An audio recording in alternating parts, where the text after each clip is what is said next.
Hola, ¿cómo están? Como siempre espero que estén muy bien en las manos de Dios. En las manos de Dios todo se transforma en bondad. En las manos de Dios aún las cosas que aparentemente o concretamente no son muy buenas, serán buenas algún día, porque Dios tiene el control de cada situación. Hemos visto tantas cosas, hemos vivido tantas cosas que no reflejan lo que hay en nuestros corazones. Dicho de otra manera, queremos ser optimistas en un mundo que cada vez es más pesimista. Por eso la pregunta de esta ocasión es cómo ser una persona positiva ante tantas cosas malas. Y quiero aclarar, o sea, no soy una persona pesimista, soy realista. Los que me conocen saben que soy así. El título de hoy de ese sermón, de esa reflexión, de esa enseñanza es cómo ser una persona positiva. La verdad es que es muy fácil ser feliz cuando las cosas van bien, cuando los planes que tenemos tienen éxito. Pero no siempre las cosas salen bien. Es una realidad. No siempre las cosas son como habíamos planeado. Y entonces la felicidad parece que queda atrás. Y ya no somos tan positivos, ¿verdad? Cuando las cosas no salen como pensábamos que iban a salir. Y si seguimos ese padrón, digamos así, seremos personas infelices la mayor parte de nuestras vidas. Se não logramos superar situações adversas, se não logramos encontrar um oásis de felicidade em meio de uma situação triste, estamos perdidos. Aí sim que seremos infelizes a maior parte de nossas vidas. E a pergunta então é esta: como ser uma pessoa positiva em um mundo tão negativo? E mais agora, verdade, com o que estamos vivendo a nível mundial. Como fazer isso? Como ser positivos em um mundo tão negativo? A Bíblia, mira, a Bíblia não nos habla de ser feliz. Essa é uma verdade. A Bíblia não nos insta a ser felizes, sino a ser gozosos. Há uma grande diferença. A Bíblia não te diz ser feliz, sino que diz ser gozoso ou gozaos, uma palavra que Pablo usava muito e usou muitas vezes. Por que a Bíblia é assim? Porque a Bíblia deixa a um lado isso de ser feliz e se enfoca em ser gozoso ou gozaos. Muito sencillo, porque a felicidade do homem muitas vezes depende de lo que sucede. A felicidade do homem se basa em lo que tenho. Se não tenho, não sou feliz. Pero o gozo não depende de nenhuma outra circunstância, depende de Deus. Por isso, o cristiano tem que ser gozoso. El que é gozoso é feliz, pero a recíproca não é verdadeira. Uma pessoa feliz não é gozosa, porque a felicidade, outra vez, é finita. Não sempre a pessoa é feliz, porque a felicidade do homem se basa nas circunstâncias alrededor do mesmo homem. O gozo, por el contrário, o gozo é muito mais profundo.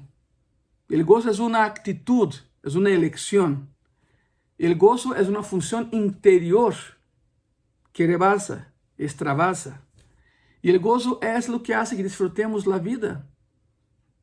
Tú como cristiano y como cristiana, nunca te ha sucedido que personas en tu familia, en tu trabajo, se acercan a ti y te preguntan, ¿por qué eres así?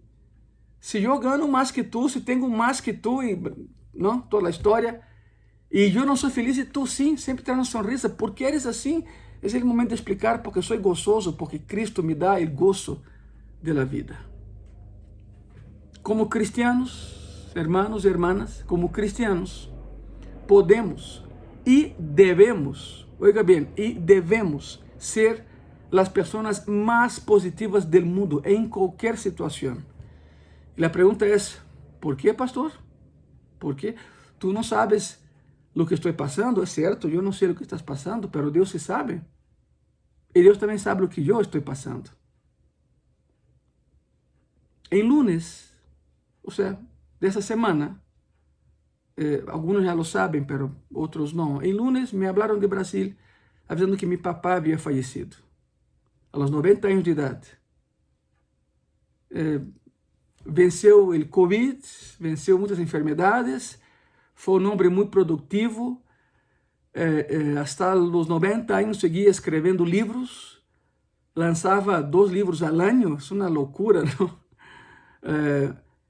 Pero o Senhor se lo levou como Ele quiso, em sua cama e dormindo. Não passou por dolor nem por um trauma. Isso foi em lunes dessa semana. Meu papai faleceu em lunes dessa semana.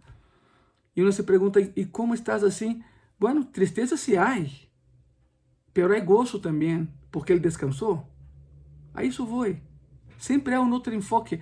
Não é tapar o sol com o dedo, não é o negativismo, não é entrar em negação. Não, não. Claro que estamos tristes. Mi família aqui, minha família em Brasil, meus irmãos allá, eu aqui, verdade? Pero por encima de todo, há gozo na esperança do Senhor. E é esse gozo que nos sostém.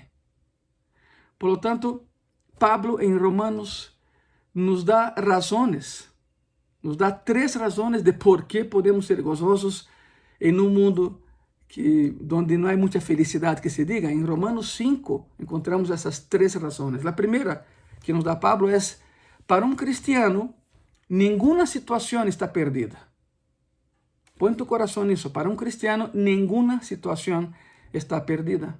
Romanos 5, te lo voy a leer, aquí lo tengo. Romanos capítulo 5, versículo 1 y versículo 2, la palabra dice así: justificados pues por la fe, tenemos paz para con Dios por medio de nuestro Señor Jesucristo, por quien también tenemos entrada por la fe a esta gracia en la cual estamos firmes, dice la palabra, y nos gloriamos en la esperanza de la gloria de Dios.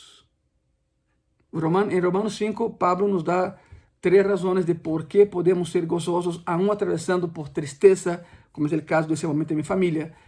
Pero podemos ser gozosos. Podemos ser gozosos. O resultado de experimentar a graça de Deus é que nos gloriamos, significa nos alegramos em la esperança de la glória de Deus. Temos uma esperança viva. Seu nome é Jesucristo. Está comprovado que uma pessoa pode viver 40 dias sem comida, 3 dias sem água, 1 minuto e 30 segundos sem aire, pero não pode viver nem um solo minuto sem esperança. Não aguentamos, tem que haver algo mais. Por isso, a primeira razão de por que podemos ser gozosos os cristianos, aún em um mundo como esse que vivimos, é que para um cristiano nenhuma situação está irremediablemente perdida. Sempre há uma esperança, sempre há solução. A segunda razão que nos dá Pablo é esta: sabemos que Deus tem um propósito para cada situação. É real. Quizá tu e eu não entendamos todo o que Deus está fazendo, mas Ele sabe o que hace, porque Ele é Deus. A segunda razão que nos dá Pablo em Romanos 5 de por que os cristianos podemos ser gozosos e devemos de serlo é, número 2, sabemos que Deus tem um propósito para cada situação ou em cada situação. Romanos capítulo 5, versículos 3 e 4, a palavra diz assim: e não só isto, sino que também nos gloriamos em las tribulações, em los problemas, sabendo que a tribulação produz paciência, e a paciência prueba, e a prueba esperança.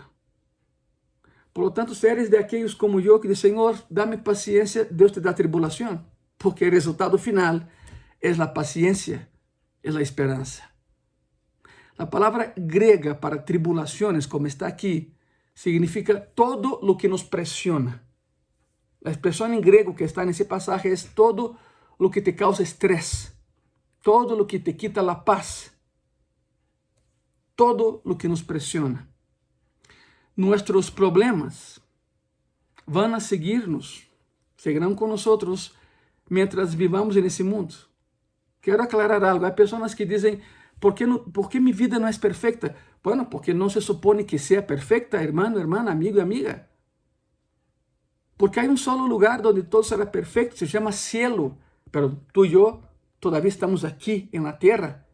Y si estamos aquí, tarde que temprano tendremos problemas. La vida aquí no supone que sea perfecta. No lo es. Solo en el cielo, pero todavía no llegamos allá.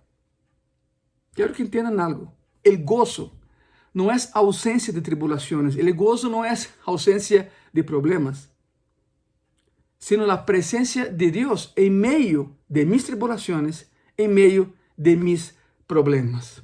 Eso es gozo. Es cuando Dios te dice, agarra mi mano, no me soltes, yo te sacaré adelante. Así ha sido. Así ha sido. He orado por mi familia en Brasil, en esa etapa de luto, para que Dios lo saque adelante. Tengo mi hermano, mi hermana, yo soy el más chiquito de los tres.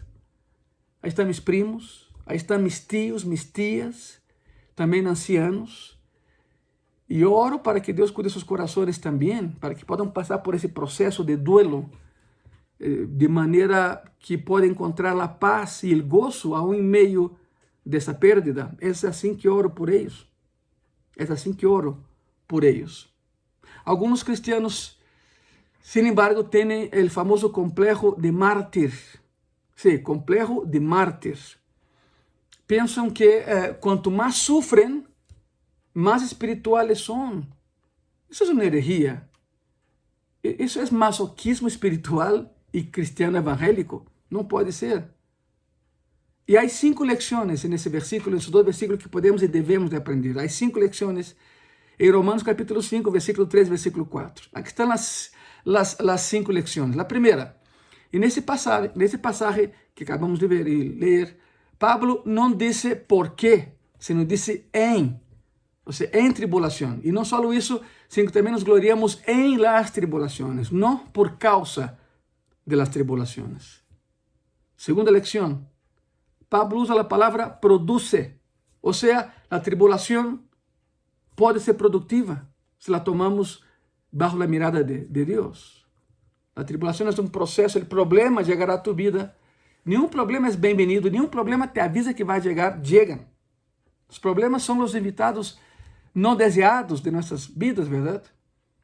Pero una vez que está ahí, pues, ¿qué hacemos con ellos? Por la segunda lección que nos da Pablo en esos 2 versículos, es que el problema, tomándolo de la perspectiva correcta, o sea, la de Dios, produce algo bueno, nos enseña a seguir adelante.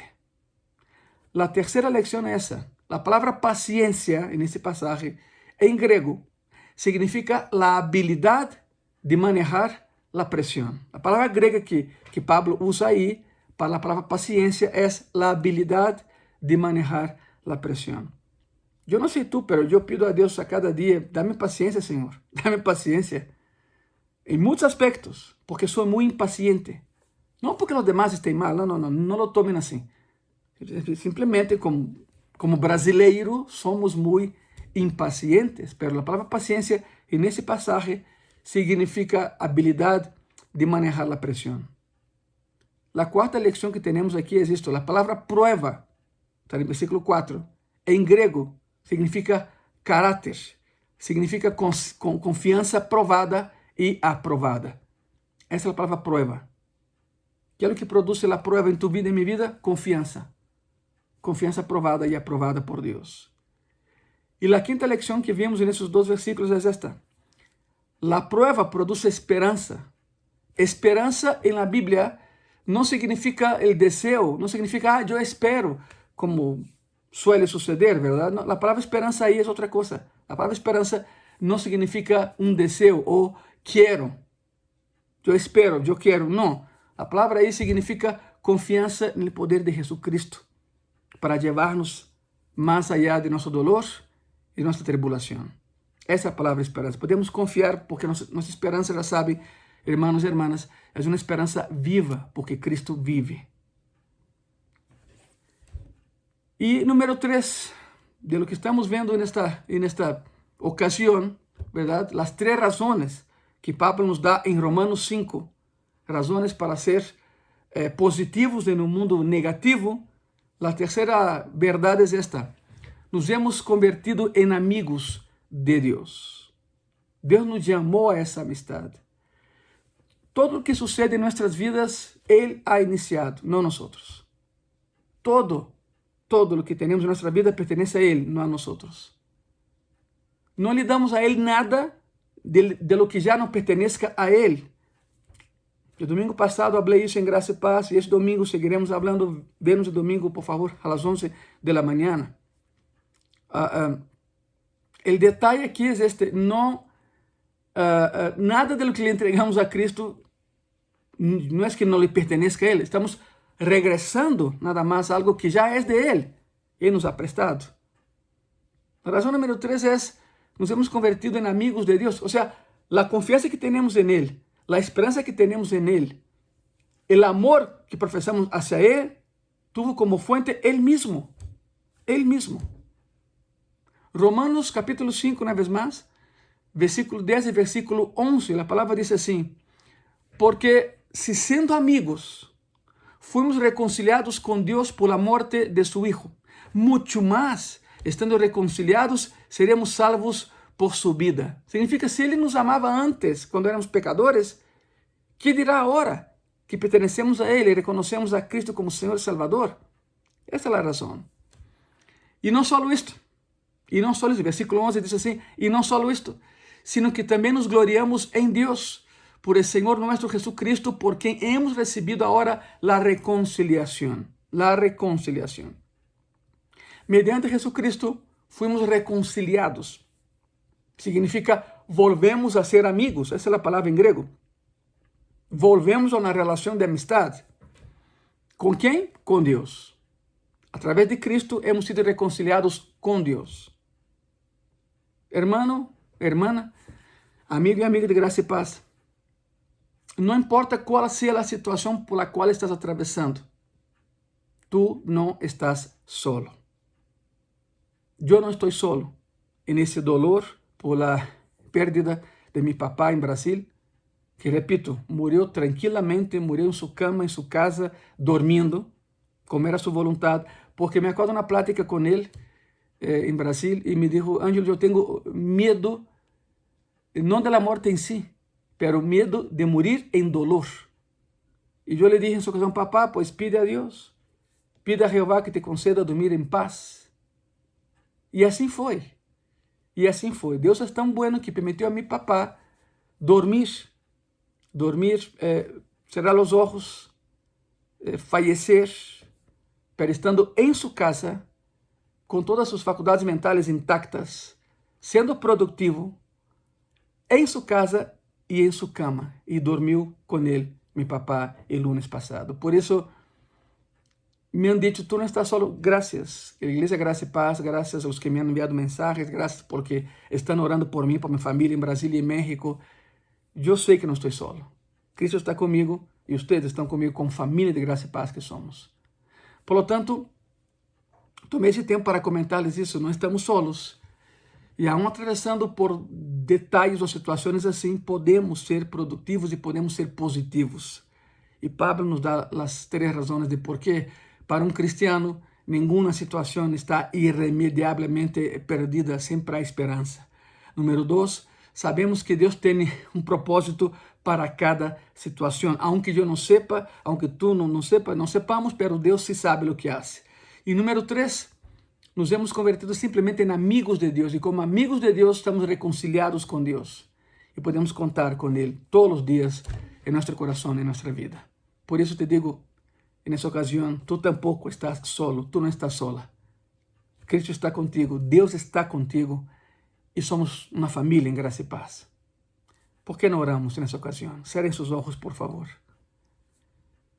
Senhor Jesús, sabemos que por peor que sea la situación, estamos contigo y tú estás con nosotros. Podemos confiar en tu presencia, Señor, que nunca cambia. En tu poder, Señor, que es inmutable. En tu amor, Señor, que siempre aumenta día a día en nuestras vidas. Ponga en tus manos, Señor, las personas que me están viendo en este momento, Señor, o escuchando en este momento, y que están pasando por situaciones terribles, Padre. Sé con esas personas, por favor, y sácalas adelante. Enséñanos una vez más, Señor, todo tu poder, todo tu amor, y sé que lo harás. Gracias por estar con nosotros, Señor. Muchas gracias. Amén. Amén. Pues muchas gracias. Sigan orando y sigamos orando. Y nos vemos domingo en Graça y Paz. Que Dios te bendiga.